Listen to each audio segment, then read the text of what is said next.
Est-ce que tu savais que ta respiration peut littéralement changer la façon dont tu vas accoucher? Et pas juste un petit peu, non, non, vraiment beaucoup.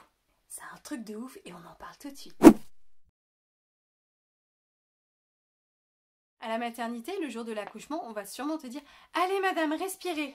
Oui, mais on te dit pas comment respirer. Ça, c'est quelque chose que tu auras dû travailler en amont. Enfin, j'espère vraiment que tu vas le travailler en amont, ça. Hein, parce que entre une respiration qui crispe, qui ferme, qui resserre, et enfin une respiration qui ouvre, qui calme le mental et qui booste l'ocytocine, bah c'est le jour et la nuit. Ton souffle, c'est ton outil numéro 1 pour surfer sur les vagues des contractions.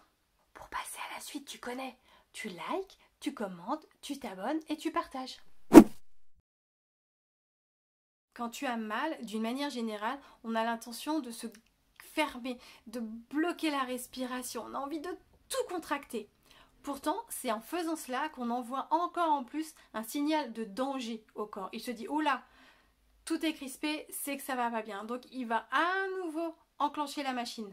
Du coup, le stress monte, le taux d'adrénaline augmente. Ce qui veut dire que le col se crispe, l'utérus, lui, a du mal à s'ouvrir, il va peiner à travailler et toi, tu vas galérer. Alors qu'au contraire, si tu respires lentement, calmement, ton corps, lui, il entend plutôt des messages. Ok, c'est cool, tout va bien, je suis en sécurité. Et là, magie! L'ocytocine circule à nouveau, les tissus s'assouplissent, s'ouvrent et le travail reprend et avance d'une manière fluide.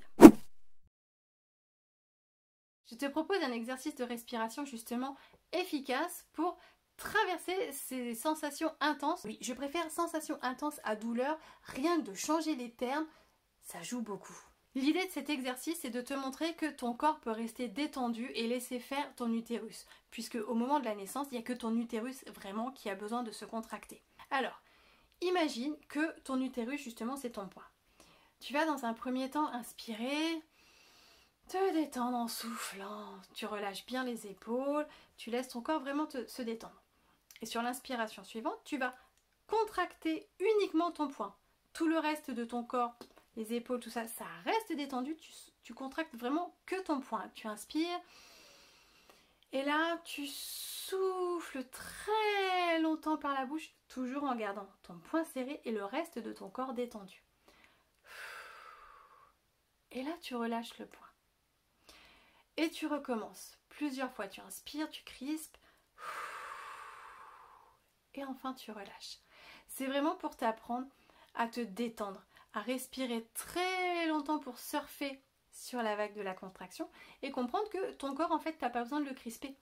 Ton utérus, il va le faire tout seul. Il n'y a pas besoin d'aller crisper tout le corps et de fermer, de ralentir le travail. Laisse faire, détends-toi.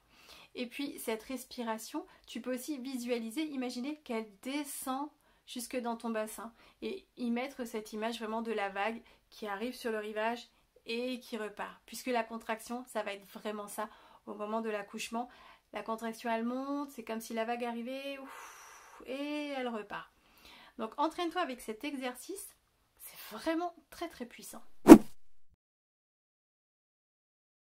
Si tu pratiques vraiment régulièrement cet exercice pendant ta grossesse, en fait, ton corps, il va s'y habituer et surtout, il va le reconnaître le jour J. Il va se dire, ah tiens, ok, je sais comment il faut faire. Ce qui fait que tu n'auras plus besoin, au moment de l'accouchement, de chercher une technique dans ta tête pour pouvoir gérer la douleur, puisque tu seras habitué, tu l'auras ancré. Ça va être vraiment ton phare dans la nuit, on va dire. Cette respiration, elle va vraiment être utile au moment de l'accouchement.